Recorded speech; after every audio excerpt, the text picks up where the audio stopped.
practice more.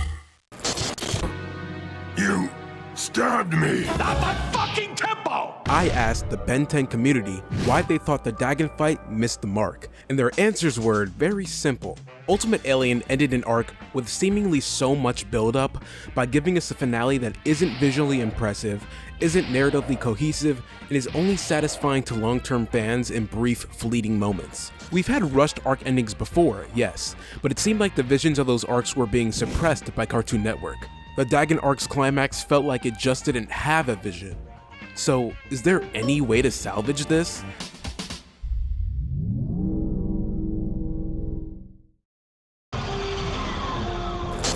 The fight is much longer and more of a struggle for Ben.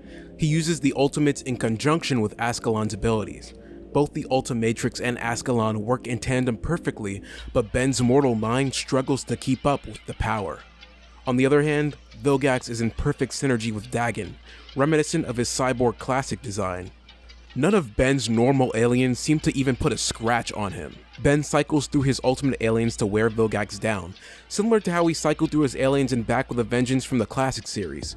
We see all the ultimates Ben has turned into thus far, but we do get to see a few new ones as well, such as Ultimate Clockwork, Amphibian, Chromastone, Ghost Freak, and Accelerate. Imagine that combined with the dimension-breaking power scaling of Gogeta vs Broly, or like any of the fight scenes in 5 Elements of Fog Hill. Cause remember that Dagon and Ascalon wield power beyond our current dimension, and we see absolutely none of that ever. The Ultimatrix runs out of power, transforming Ben back into base form. In a clutch exchange, he barely manages to squeeze out a victory. He stabs Vilgax at the expense of Ascalon cracking. Ben uses the last of his energy to take Dagon's power away from Vilgax. After an ethical debate between Ben and his friends about free will, we get a flashback showing all the times our main character was taught about managing power and the trust that goes along with that. Imagine something similar to the extended flashback that the Ink Tank made, but add a few clips. Azimuth, help me! Maybe that's too much to have in your head when you have to win. Dude, I don't know if I can pound your grandma. Ben decides to restore all Esoterica on Earth back into humans, which breaks Ascalon for good. Azimuth appears and remarks that Ben managed to make the failed invention that is the Ultimatrix work in favor of the universe, but it's still not worthy of him. Ben retorts and admits that having control of all that power made him realize how human desires can still get the best of him. He questions if he's even worthy of the watch and whether power will eventually corrupt him. Azimuth alleviates Ben's fears by saying that wherever there's corruption, hope and willpower will emerge to stop it. Ben taught Azimuth that lesson a long time ago, whether he realized it or not. Ben is offered the opportunity to help finalize construction of the official Omnitrix along with Azimuth. While Gwen and Kevin wish Ben Godspeed, they return Vilgax over to the plumbers off-screen. 2 years later, the events of Ben 10 Omniverse begin. Ben and Gwen are now 18 years old, with Kevin being 19. The latter two attend Friedkin University, while Ben is basically a freeloader with no job, and takes care of threats as an honorary plumber. He's given a by-the-books partner named Rook, just like in the canon series, but things quickly take a much different turn with the rise of Kyber, malware, the incursions, and the return of Vilgax.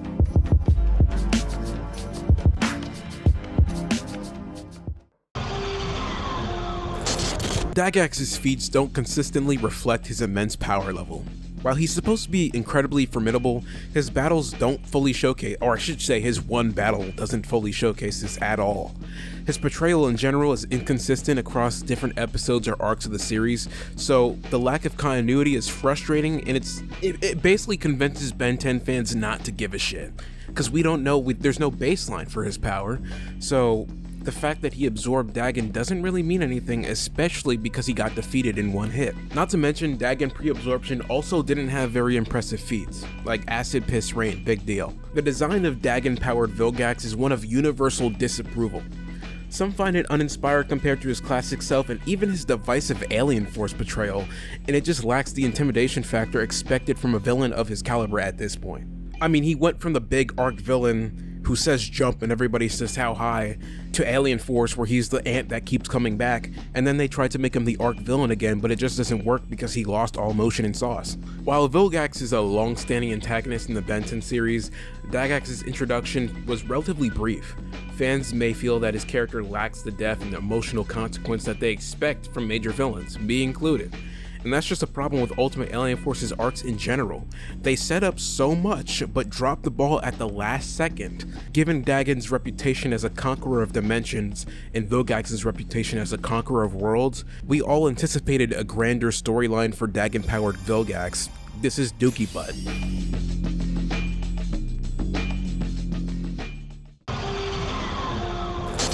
Similar to Dagax, Ascalon Ben's feats don't always align with his supposed power. His abilities are inconsistent. As a matter of fact, he's like, I just figured out how to use this thing, and he doesn't do anything, and he just gets engulfed in an aura. It's like, what did you do, bro? What did you figure out? Anyway, fans criticize the design of Ascalon Ben. They find it uninspired and lacking creativity, because, I mean, it's an alien battlesuit, and I guess it's supposed to look like a Forever Night costume, but compared to Asmus's other inventions, it just doesn't have the kick that it should. His appearance is functional, yes, but seeing how the Ultimatrix has such a unique design, it doesn't make sense that Ascalon and its armor look indistinguishable from anything else on Earth. I mean, Ben is like, the sword looks good with the watch, don't you think? And it's basically like a plastic sword that you can get off target, but okay, yeah, I'll take your word for it. You are Ben Tennyson after all. Regardless, his core identity revolves around using the Omnitrix to transform into various aliens. Ascalon Ben's deviation from this formula didn't sit well with fans who appreciate and want more of the classic Ben 10 concept. And seeing that this is the end of a chapter in Ben 10's history, the fact that Ultimate Aliens, the show's namesake, were thrown to the sidelines screams tone deaf. And while this is not a direct problem of Ultimate Alien, I feel like Omniverse taking place in the same year as Ultimate Alien while regressing or changing many characters to the point of unrecognizability devalues the arc-based focus that the former had, and therefore the emotional resonance of the Dagon arc's ending.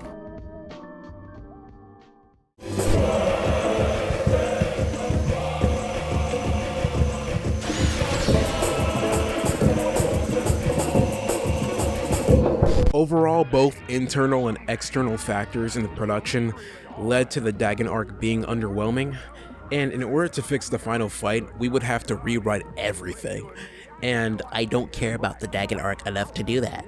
So I basically just rewrote the part of the arc that everybody blatantly points to as being the most underwhelming thing in Ben 10 history, and even after doing that, I still don't feel satisfied. It's crazy. Tell me your thoughts on the Dagon arc, the rewrite, and also I really want to know your opinion on the time skip in this Omniverse, I guess, adjacent continuation, because it's something I was debating on for a little bit, but it just makes sense to me, so let me know what you think. But if all else fails, lock and load. Believe it or not, I'm not usually that comfortable with calling the art direction of a show lazy. Even if it has an art style or presentation that I don't particularly like, I acknowledge and respect the time, research, and dedication that goes into developing the art style of a project that would take months, if not years, to produce. Mediocre output usually comes from a problem of not enough time, not enough budget, or not enough technical skill from the artists.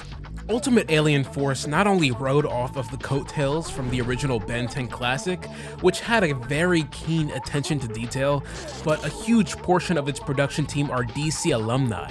They either produced, developed, or wrote classics that visually and narratively stand the test of time, like Batman the Animated Series, Justice League, and Teen Titans. So when it came to Ben 10, what the hell happened? Ben 10 Alien Force is the first and only Ben 10 series to feature a black main character, and that's the fucking backgrounds. Diving into the full narrative of the Ultimate Alien Force era is a task big enough for 10 videos at this point. But I want to take a look at the visuals for a second, particularly 3 supporting characters' designs that have been a big point of contention within the community. Why? Because they came from a cloning chamber. I have only 1 hour each to redesign Albedo, Sunny, and Cooper Daniels. Usually I create a mood board to formulate the aesthetics for my redesigns. Not today. We're using the original design as a basis only, plus the character design knowledge that I have stored in my brain. Nothing more, nothing less. When I redesign these characters, I'm going to be focusing on shape language, posture, facial composition, accessories, and color theory. Their role in the story will be the exact same, I just want them to better visually reflect it. With that being said, let's lock and load. We're gonna be starting with Albedo, the evil clone of Ben 10. Not actually Ben himself, but a rogue Galvin, hoping to eclipse Azimuth's intelligence by creating his own replica of the Omnitrix. Unfortunately, the Omnitrix has a DNA link with Ben, causing Albedo to turn into Ben's human form. But that doesn't mean he has to look exactly the same. Narratively, it makes perfect sense that Albedo looks exactly like Ben from a biological perspective. I want to respect that, but I find it hard to believe Albedo would retain the style that Ben has. So due to wandering the streets of Bellwood and beyond with no home, he looks more disheveled. He has paler skin and shaggy hair akin to Omniverse, and his eye bags are due to limitation of the human form. He's still allowed to get tired. I think he would try to distance himself from Ben in terms of clothing, so he loses the jacket entirely. Or at least the iconic 10 jacket that we know and love. His posture is more mentally unstable than Ben, if that makes sense. Not only is he not used to the posture of the human form, but he's used to being a lot smaller, so I wanted to convey that. Honestly, I wanted him to walk around like a fucking food fight character, but then he would lose all motion. Oh wait, Omniverse already took his motion? Go fucking figure! As we've already established ad nauseum, his facial composition is supposed to be the exact same as Ben, but as mentioned before, his hair and slightly altered eyes give him distinctness. This is a hypothetical perfect world where a third of UAF's character facial features didn't look the exact fucking same. I think his eyes would also be more narrow than Ben's because villainy. In terms of accessories, I don't see Albedo getting dripped out, aside from the Omnitrix replica that he already has. But does a new jacket count as an accessory? Because I really want to give him an overcoat and bandages similar to Azimuth in the reboot. Because, you know, bro wants to be the first thinker so bad. Just steal Azimuth's whole flow, how about that? Instead of Ben's, steal Azimuth's flow. The red and white color scheme is pretty much perfect in my eyes. It serves as a direct contrast to the green and black of Ben. So I'm not trying to reinvent the wheel with Albedo. A lot of his design elements are, if it ain't broke, don't fix it. But knowing his role in the story, I can't help but feel like it could have been pushed a bit further. With that being said, Albedo. Sunny is in a weird position. She's from the string of UA episodes after Ultimate Kevin that either nobody remembers or nobody likes.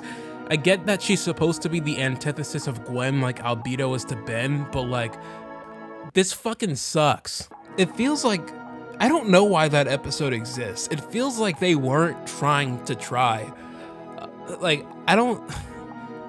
What the fuck, bro? She's a half-baked character, and it doesn't make sense that even in Omniverse, she steals Gwen's entire flow. Even after the universe is remade, she steals her whole fucking flow.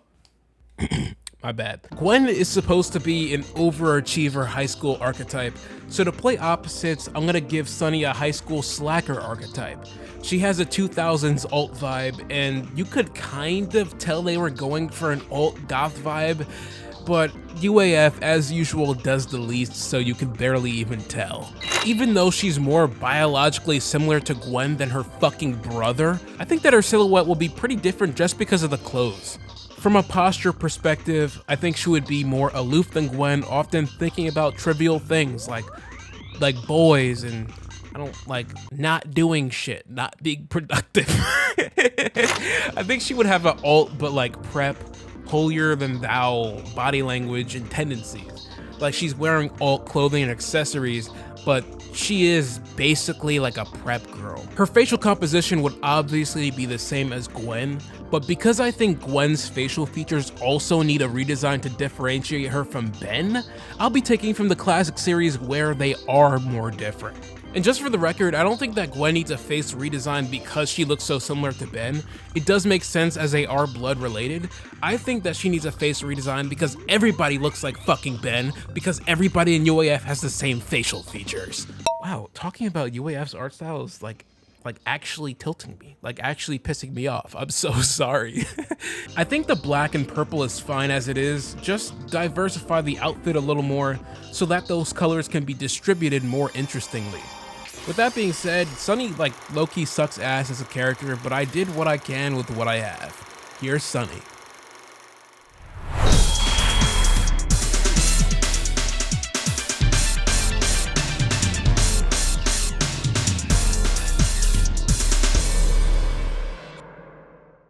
I'm convinced that 90% of UA's budget was spent on hiring Chris Pratt. I refuse to believe that this is a 15-year-old. Out of all 3 characters we're going to be redesigning today, this has a complete change. I like the growth spurt idea, but instead of being an actual Kevin clone, I think that Cooper would be more stocky. He would retain a bit of that fat that he had like when he was younger, but have muscle growth as a more natural event, instead of it looking like he was a bodybuilder relentlessly training in the gym.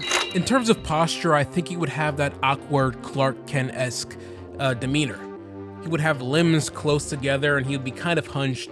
He takes up a bit of space due to his large frame, but not much more than he actually needs. I get the feeling that he's still not comfortable in his own skin. In terms of facial composition, I want to bring back the unique eye shape and nose shape from the classic series. Like I said before, UAF gentrified all the face shapes to a point where a random fucking kid at the beach looks like Ben 10 himself. It started when an alien device did what it did as child. Why do you look like him? Back to the point, I think that Cooper would keep the freckles and the mullet thing he had back then as well. I don't know why they took it out. I think that's pretty gangster. He would have a lot of accessories, I think. Cooper would have a toolbox or a bag to further establish his tech wizard role. Because from his original design, you don't really get what he's supposed to be. Like, when he was younger, like, you could kind of get that from the build, but now it's like, you're a 15-year-old. You look like a 30-year-old. And you're wearing clothes made for fucking 9-year-olds. As much as I think Cooper would have one of those Hallmark like eat, sleep, game, repeat shirts, I gotta remember that UAF does the least. So I think he would keep the 3 on his outfit, but it has more of a mechanical vibe with overalls and pockets. I think 5YL actually did that very well. But because I challenged myself to not use any other reference for the design other than the design itself, I kind of have to retrace that from memory. In terms of colors, I think his colors are fine as they are. If anything, I would make his clothes a little scuffed and stained as indication of his constant mechanic work. That would be done in the coloring stage since there are no outlines present. Out of all the characters shown today, like, I fuck with Cooper heavy. I fuck with him heavy. I just wish he was better utilized in this story. He feels like a complete afterthought after War of the Worlds. His growth spurt in later episodes is an interesting idea, but watching it made me feel like I just smoked crack.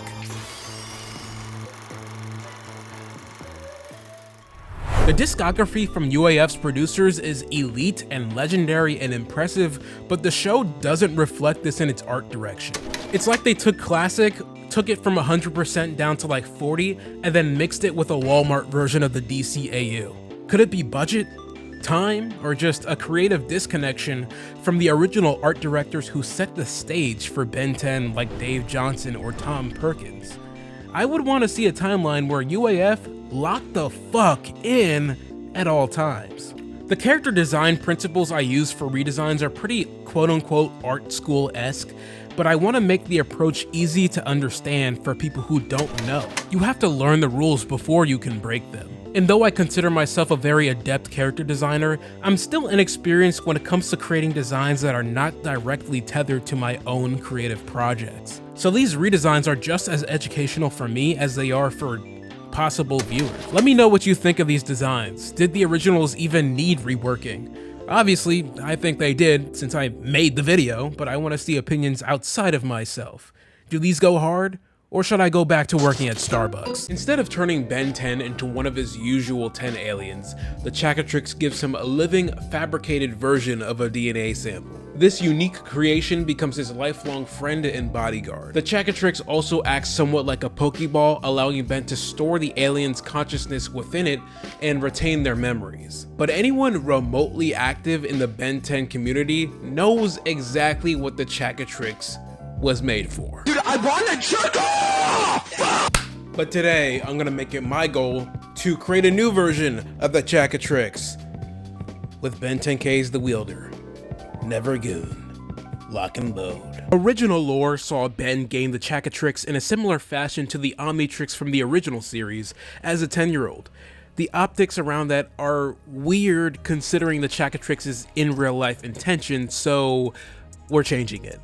The Chaquetrix is wielded by Ben 10K, and he summons them in a similar concept to stands from JoJo.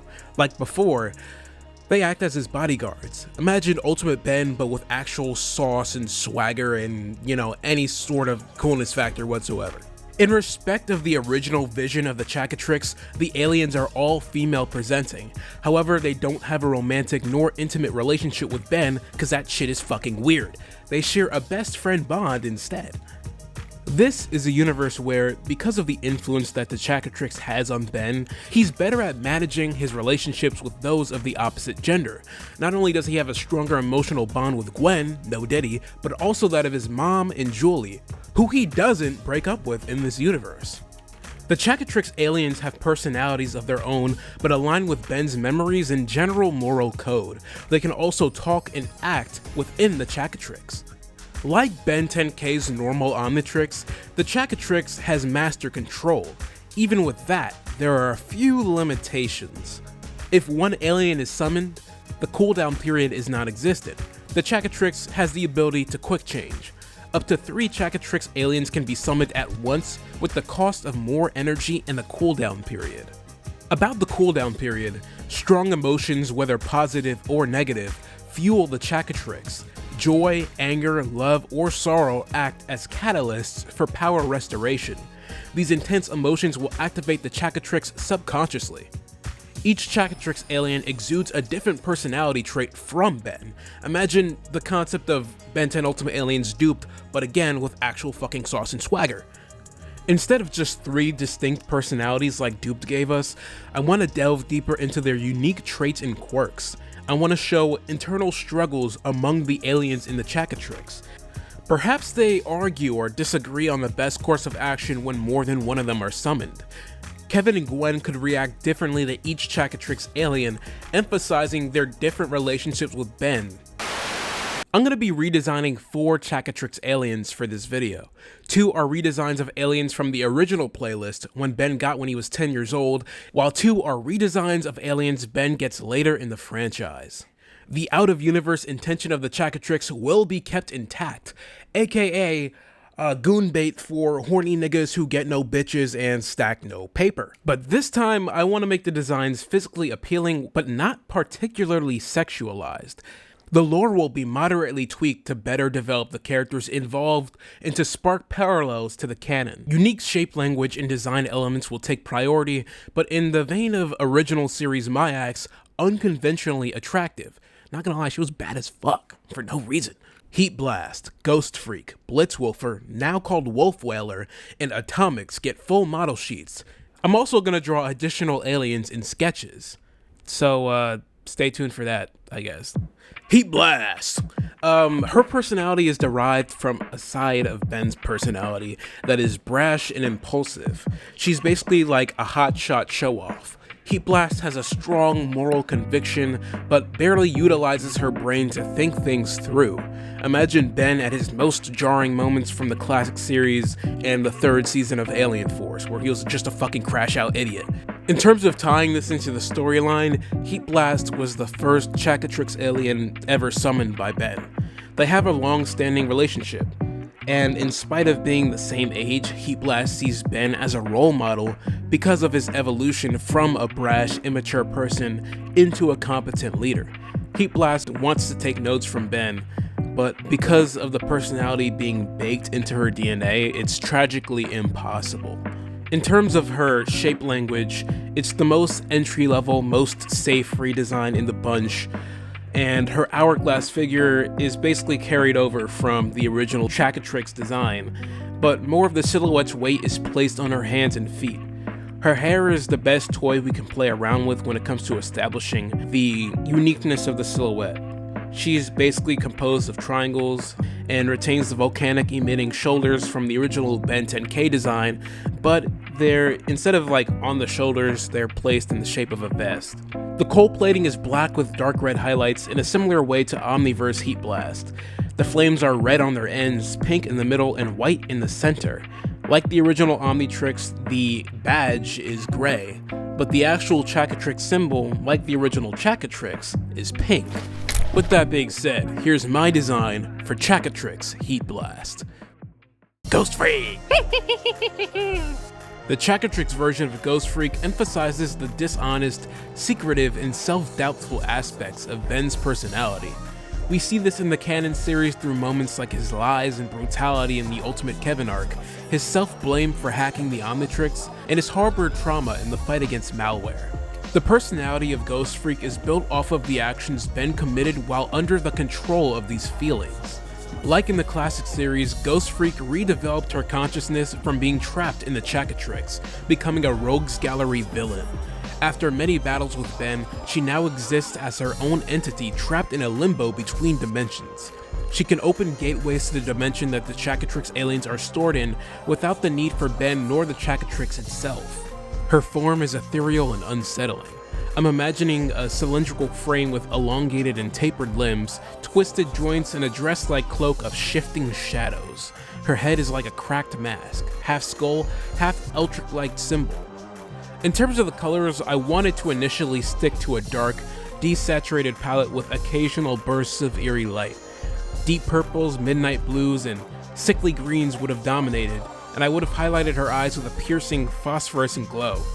That wasn't exactly the case, because as I tried to apply those colors, it didn't look as good as I thought it would. So I ended up sticking with a color palette that is eerily similar to the original. If it ain't broke, don't fix it. With that being said, here's my version of Chaquetrix Ghost Freak. My life be like, Holy shit, imagine if there was a way I could get exclusive assets, tips and tutorials to grow my comic making skills, and behind the scenes drawings and visual development for everything Noximation's working on? That would actually be fire. The Chaquetrix version of Blitzwolfer embodies solitude and self-reliance. She prefers to operate independently and rarely leaves her emotions unguarded. These personality traits could come from a time in Ben's life between Omniverse's flashbacks and the beginning of Alien Force, where he navigated life without the guidance of Grandpa Max and Gwen. This version of the Loboan transformation is known as Wolf Whaler. That scene from Omniverse where Ben haphazardly comes up with the name Blitzwolfer, yeah, that shit never happened. In events that mirror the episode Ben Wolf from the classic series, the werewolf enemy scratches Ben's Chaquetrix similar to the original series. A DNA sample creates the consciousness of a new Chaquetrix alien with the characteristics of a werewolf. This event might have led to a falling out between Ben and Kai due to the growing consciousness of Wolf Whaler. Kai seemed to enjoy Wolf Whaler's company more than Ben's, which caused complications. Despite this, Wolf Whaler becomes a force that assists them in the fight against the alien. Over time, Ben and Kai start warming up to each other, leading Wolf Whaler to develop the same fondness for them. Again, they are just friends, because the Ben and Kai subplot makes me want to say things that the YouTube community guidelines would not be happy about. In terms of actual design, it's basically the exact same, just with my art style and shape language. The fur and the mane are longer and the sharp edges of the arms and legs are accentuated. The colors include darker fur to accentuate a more isolated demeanor. Similar to Ghost Freak, I wanted to try a completely different color palette, but it didn't end up being as recognizable as I wanted it to be. So I ended up going back with the original as a reference. The amount of L's I'm taking today should be documented. Here is your furry awakening. Atomics. Atomix's personality is reflective of the heroes that Ben looked up to and aspired to be. An amalgam of Ultimos, Captain Nemesis, Kangaroo Commando, Ishiyama, and the greatest hero of all, his mom. Oh, also Grandpa Max. Atomix has a stoic, nurturing, natural-born leader type of demeanor. In this universe, it was the decisions Ben made at his most selfless that informed Atomix's personality. Ben sacrificing himself for the Ultimates or healing the hybrid from genetic defection come to mind. Unlocked late in the game when Ben had already established himself as the universe's savior, Atomix represents a glimpse into what Ben could have been had he not become a hero in his own way instead of trying to copy those he looked up to. Because Ben has always been unorthodox in his methods, he uses Atomix when he needs to find a solution to problems that require just as much emotional navigation as practical navigation. Design-wise, I was looking for broad shoulders and a muscular frame. The muscles aren't actually defined, but Artnoxi's robotic exoskeleton gives the impression that they're there. The center of the chest is exposed, revealing the nuclear energy source that she runs on. My idea is that despite her strong frame, the exposed center implies emotional vulnerability. Chaquetrix Atomics gets more inspiration from traditional comic book heroes and Sentai characters than the original design did. Unlike the original design for Atomics, her new color scheme consists of purple, blue, and metallic silver hues. The central energy source is a burning white with a pink outline. With that being said, here's my design for Chaquetrix Atomics. The Chaquetrix is a concept that only the Ben 10 fandom can think of creating. I'm not exactly opposed to it though. In contrast to other goon bait material that the Ben 10 community likes to make, the Chaquetrix aliens are actually fucking adults. And it turns out the creator of the Chaquetrix is actually pretty cool. So if this video gets over 100 likes, I'm gonna draw the Chaquetrix aliens having... You got me. Long story short, I bet $50,000 that if Lula doesn't beat Divinity by the end of 5YL, I'm bankrupt out of all my money. So if she loses, I might just kill myself.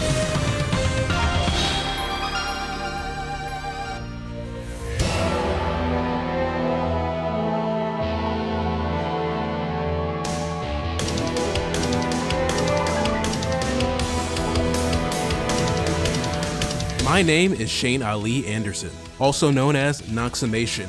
I'm an artist and animator currently working on my own animated series titled The Changers, but today, I want to talk about my involvement in the 5 Years Later series created by the Ink Tank.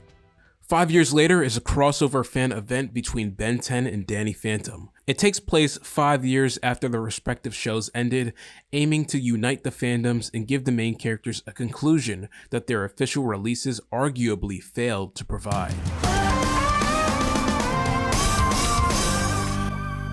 I got involved with the project after posting music in the XanerFlix Discord server in late 2020. XanerFlix hired me for Ben One Last Time, which was showcased during the Ben's 15th livestream anniversary event. This led Kuro, the creator of 5 Years Later, to hire me to arrange music for the Ben 10 breakdowns. After submitting music for the 5YL motion comic test Dreams and Nightmares and creating an original Vlad Plasmius theme in 2021, Kuro brought me on to compose music for the entire series. I've been watching Kuro the artist's videos since high school, and I was a huge fan of his Ben 10 Compete Goku and Superman video. Although I was a little salty as a Goku fanboy, I was also impressed by how Kuro managed to expand the Ben 10 fandom and improve its reputation. For this project, I wanted to ensure that 5YL had its own unique identity rather than just relying on callbacks. I experimented with instrumentation for different characters and aimed for a completely different vibe from my animated series The Changers, which is heavily influenced by hip-hop, drum and bass, and rap rock. In contrast, 5YL is more orchestral with elements of hard rock and techno.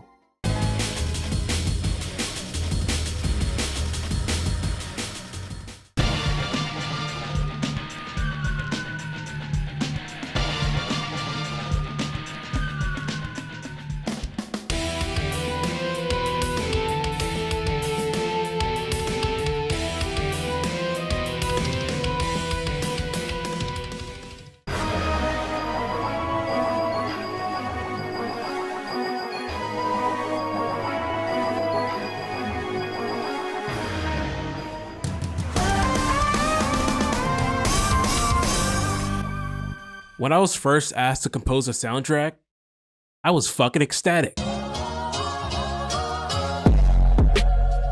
Composing for 5YL was a lot of fun, but it also had its challenges. One of the biggest challenges was the timing. In some scenes, I had to match the beat of my music to specific visual elements. Because I usually storyboard my projects using placeholder tracks, I'm aware of the general timing that the scenes I make require before I even boot up FL Studio.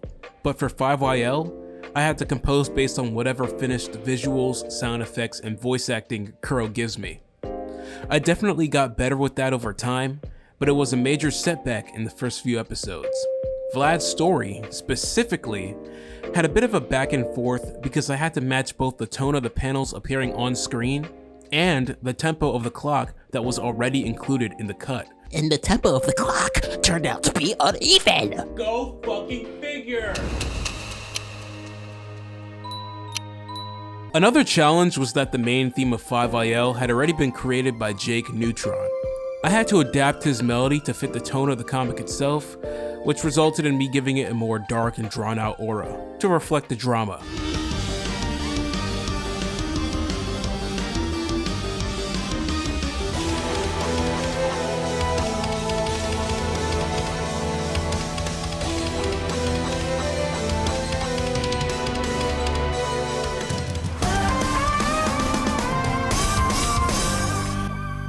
Overall, I think the 5 Years Later comic is super impressive. It has a consistent story arc that harkens back to the early days of Alien Force and Ultimate Alien, but is executed much more concretely. I also appreciate how the comic stays true to the original characters while still allowing them to grow and develop. Ben, in particular, is portrayed as a more flawed and relatable character than in the actual show, which I find refreshing. His conflict regarding staying true to his morals and risk of becoming like Eon reminds me of the scrapped DJW concept of Ben 100. In general, my favorite episode has to be 7. God damn it. My favorite number is 7. 7-Eleven, bitch! Episode 7, number 1, because of its exploration with the psyche of the leading characters.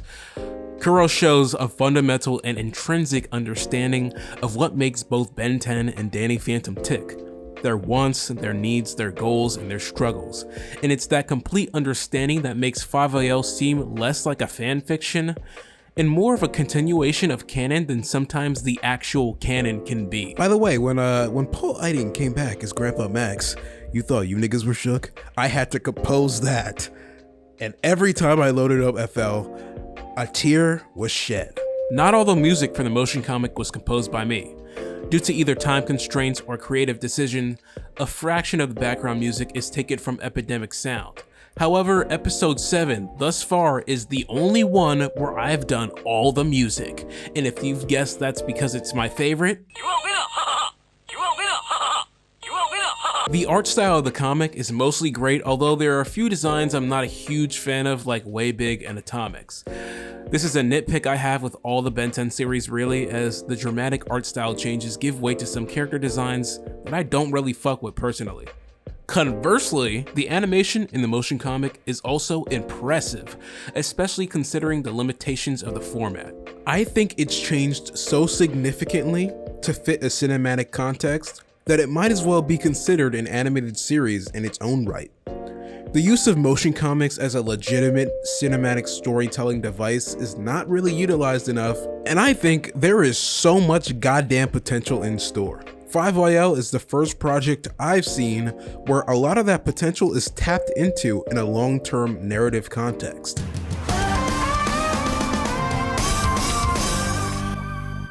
I would like to highlight a few key pieces from the soundtrack and share the thought process behind them. Episode 7 marks a turning point for the story of the series, so most of the musical ideas will be reflected accordingly.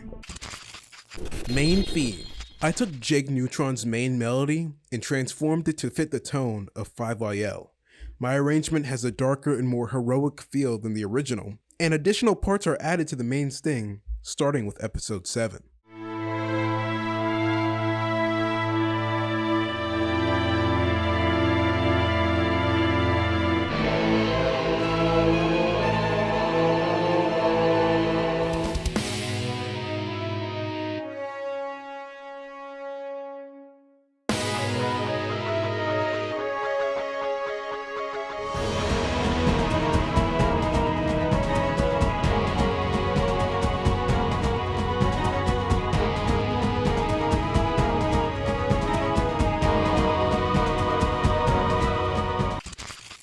Danny's themes. This theme is the only one that heavily references Danny Phantom's old music.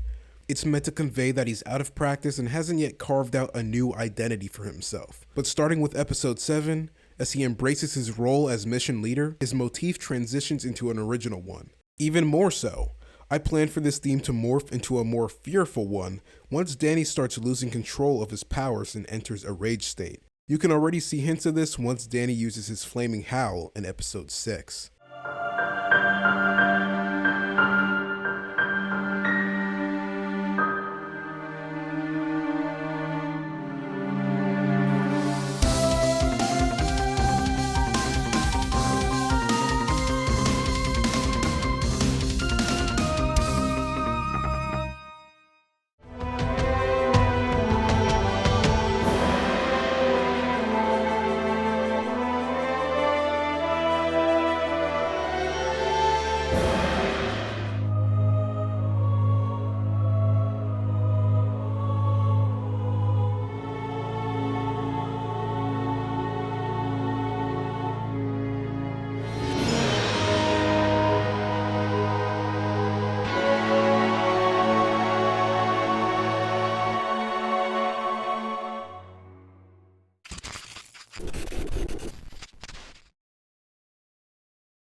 Ben's themes.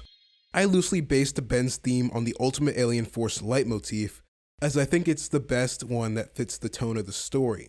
However, I also incorporated some callbacks from Omniverse and the original series. Starting with episode 7, Ben gains a second theme that represents Alien X. It's not that complex in its melody, but it's meant to be angelic and powerful to the point of being almost oppressive.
Vlad's theme is entirely original.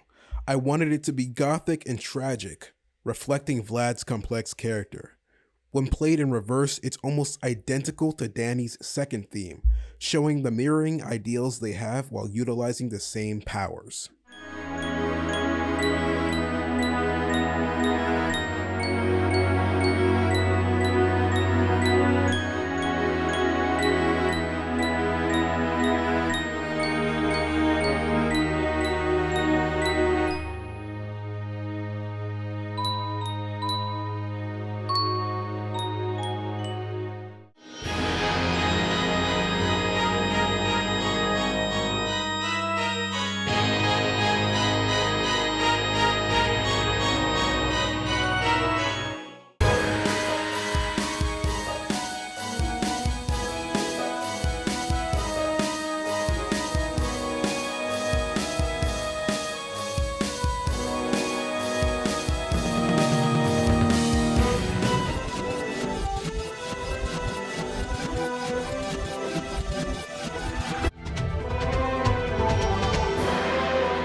Eon has two themes, representing how he sees himself, first, a herald of peace for his people, versus how we see him, second, a genocidal maniac. The motif that represents how he sees himself is used abundantly throughout the first several episodes. But starting with 7, we hear more and more of his theme as taken from the perspective of the heroes. I'm planning for these two themes to converge into one once he uses the Godmaker to become divinity. In fact, if you play Eon's first theme in reverse, it's almost exactly the same as Ben's Alien X theme, showing their mirroring ideals. Both are playing the role of God, but Eon for himself and Alien X for everyone else.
Some other notable themes include the fight scene riff,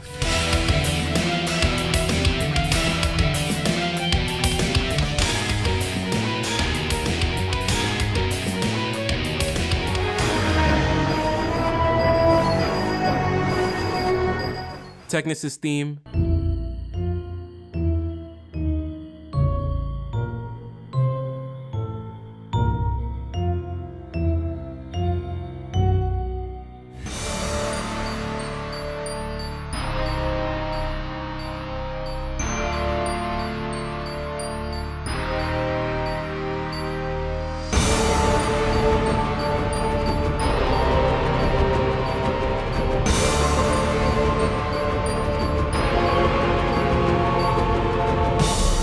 Ryan Squad theme.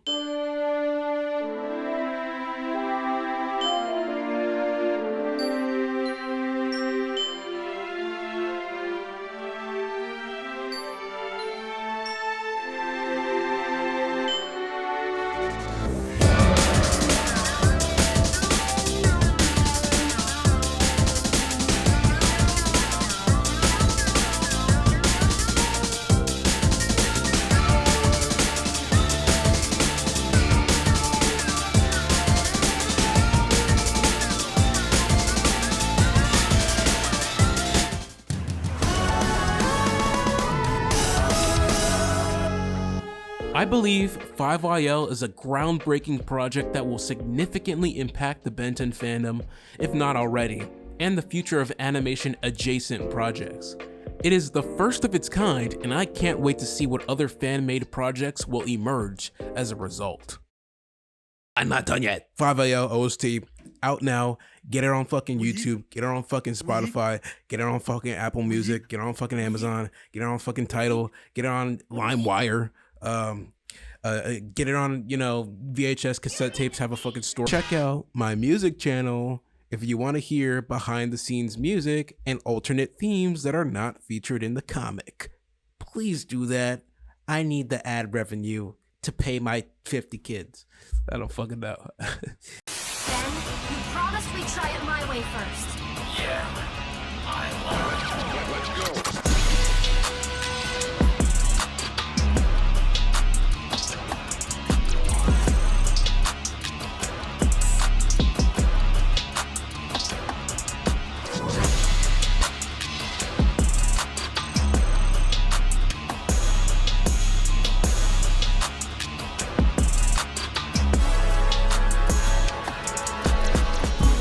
You think I don't know? When it's hero time, if I mess up, somebody could die. From what you told me, if we mess up this time, everybody could die. Maybe that's too much to have in your head when you have to win. Maybe if I pretend everything's a big joke, when the time comes, I'll be able to do what I have to do.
This will be the part where I give you the lore of my characters that's set up for the rest of the video, but I forgot that niggas won't tap in unless the fucking color green is in it. Ben 10 demands loyalty. It is a franchise that has stood the test of time for almost 20 years and has garnered more revenue than shit like Powerpuff Girls and fucking Superman. It is a franchise that millions of kids remember vividly staying up to watch. The story is raw, the characters are memorable for a reason, the action is fucking sick, the art style is iconic. There's a lot to love about Ben 10. The nostalgia and the iconography of Ben 10 is so embedded within the fan base that niggas could see a disfigured man walking on the street and think that nigga is Kevin 11. Ben 10 is fucking awesome, bottom line. But you know what else is awesome? Original creativity. Original. This is an issue of a comic book series I've been making for 10 years. I made this shit in the 5th grade. But let's actually be real for a second. As a creator who's making original content and occasionally dabbles in franchise content, it gets a little frustrating when your original work is directly compared to something that has been established for many years. And I know for a fact I'm not the only one who deals with this. So how do you get over that? How do you overcome that wall, emerge a shining legacy, and break the shackles of what we thought possible? As a matter of fact, you think I just made that excerpt up, but this is actually word for word something that I wrote in my comic book series that is original and fucking raw and that you should read. So let me start out by saying Ben 10's great. The fandom is one of the most dedicated fandoms I've seen in media, in human history, ever in my 21 years of living. It's fucking amazing. And the dedication that each and every one of the fans have towards the fostering of the popularity of the show is just fucking like, you know, it's cinematic almost. Like, it's almost not real. Content creators, I see you. YouTube channels like the Ink Tank and Danboy Wonder, who I have personally collaborated with and talked with over the past several years, dedicate their entire channel to Ben 10 content. Is that a bad thing? No, because like I said, the Ben 10 fan base is so fucking dedicated that it's like you're actually doing a service to Earth. You're benefiting the human race. With that being said, they're not me. Because as much as I love Ben 10 and I want to make content surrounding it, there's something that I love more and that I have more dedication to. This is my life's work. This is fucking amazing and sick. And I spent over 10 years perfecting the story and the characters. You can read it over at my website. The problem that emerges is that despite the immense faith I have in the Changers, its story, its aesthetic, and its memorable, likable characters, my competition is a fucking $1 billion franchise that was created 20 years ago. And as much as I love making YouTube videos in general, do I really want my legacy to be, what if Ben 10 used fucking Ascalon in conjunction with the Ultimatrix to fight fucking Dagon infused Vilgax? That was a good video. Thank you for the positive reception on that, by the way. I'm actually like really proud. I'm not even trolling, like that shit. Thank you. But you know, like I love creating original stories, and there are a bunch of people who are standing right behind me who fuck with Ben 10 and want to see more Ben 10 what-ifs. And what if Sunny, Albedo, and Cooper weren't designed like shit? And what if Omniverse locked in on story arcs? And what if Ben 10 Alien Force Season 3 was fucking good? And I want to make all those videos, and I have, but it's like, I want to make this more. This is like actually what I wake up to do in life. So, how do we find a balance? How do we beat the Ben 10 allegations? I'll give you a neat little answer. You don't. So here's the method. Do whatever the fuck you want. Like on God, I'm not even trying to be on some anime pro tag bullshit, but it's like, actually just do whatever you want. Your art defines your legacy. You know what I mean? Like, if you make a series that deserves standing the test of time, it will stand the test of time if you are pissed and if you're angry and you're adamant and you're passionate about making it stand the test of time. Promote that shit. Do you know why Sword Art Online has viewers? Do you know why Sword Art Online has fans, despite how fucking shit it is? Because the guy promoted it. Big Mouth is one of the shittiest fucking things I've ever seen in my life. But you want to know why people watched it all in 2017? It's because they knew it existed. Find a way. And the way will find you. Lock and load. But anyway, let's actually redesign these Changers characters as Ben 10 aliens like I promised, so that the white boy doesn't get me. So just be aggressive with it, I guess. I mean, the first thing, if you're making original work and you want to stand out from the franchise bubble, is to not fight it. Like, you're not gonna beat Ben 10. You're not gonna beat fucking Big Mouth, right? let it go. It's over, right? Don't give up, but, you know, work around and whiff the shit rather than fighting against the shit. Like hydrogen bomb versus coughing fucking infant. You can use certain franchises as a launch pad to promote your original content.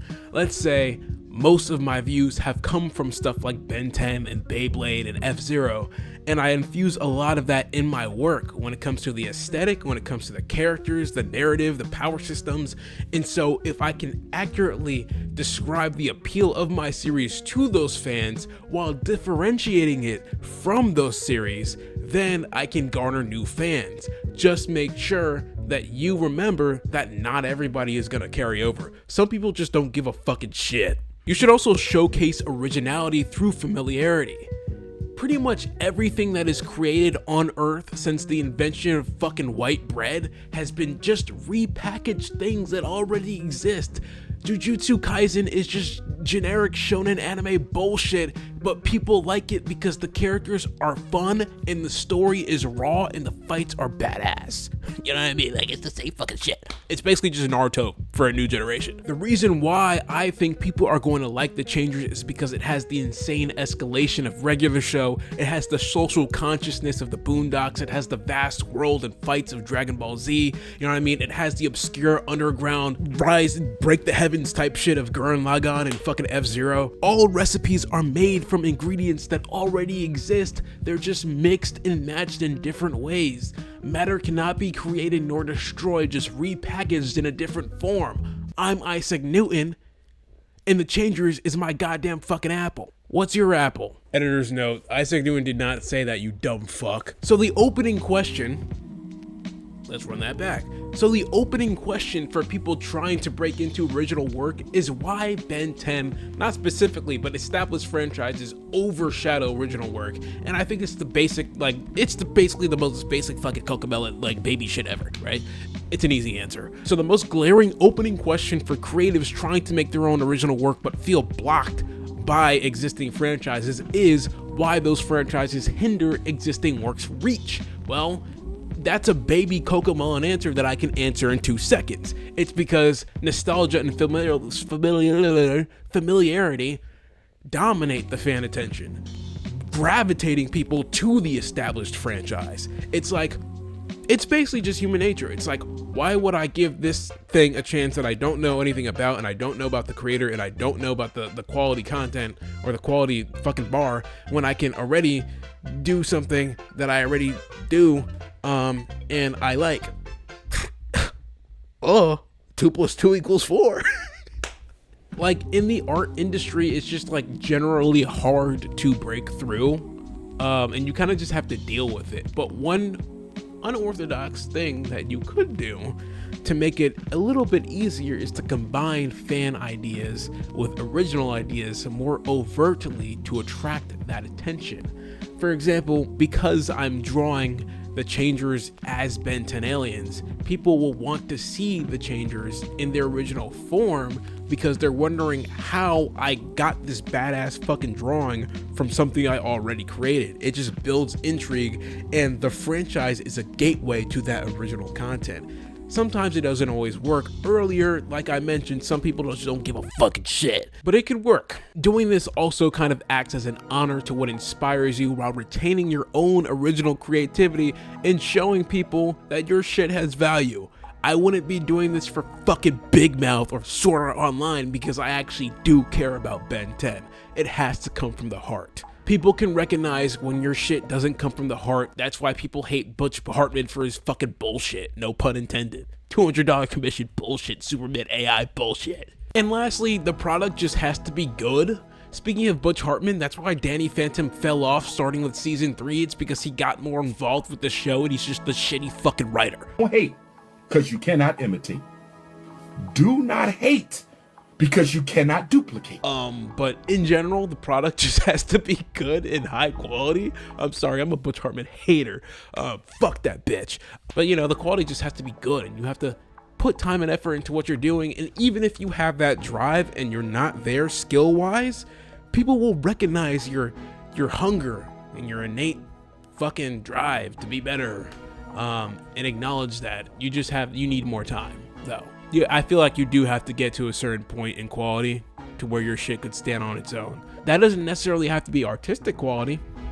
The creator of One Punch Man drew shitty fucking comics that looked like Peanuts if Peanuts was drawn by a chipmunk on fucking Adderall. Whoa, hey. But because the story is good, it got picked up by an official mangaka and it became one of the best-selling manga of all time, and people love it.